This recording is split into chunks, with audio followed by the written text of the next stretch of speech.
ጋዜጣዊ መግለጺ አልሐደስ ዘስደምም ድራማ ዝተፈብረኸ ክስታት ኣብ ስዑድያ ዝመደበራ ቴሌቪዥን አልሐደስ ኣብ ናይ 3 መስከረም ድሕሪ ቀትሪ ፈነዋ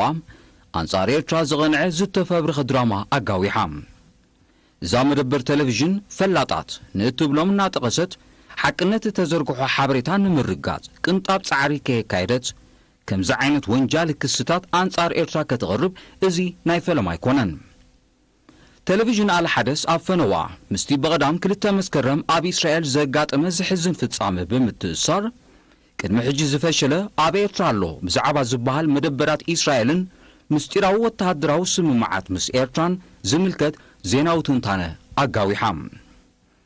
መንግስቲ ኤርትራ ደጋጊሙ ከም ዘረጋገጾ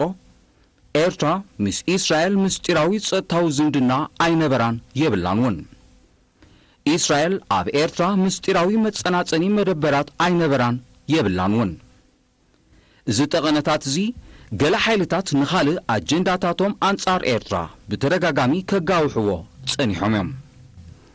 ብዛዕባ እቲ ንልዕሊ ፍርቂ ዘመን ዝቐጸለ ፌስቲቫልን ካልእ ሕጋዊ ንጥፈታትን ማሕበረ ኮማት ኤርትራውያን ኣብ ወጻኢ ንምዝራግ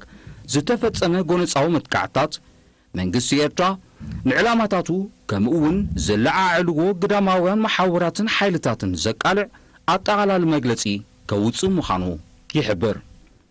ሚኒስትሪ ዜና ኣስመራ 3 መስከረም 2023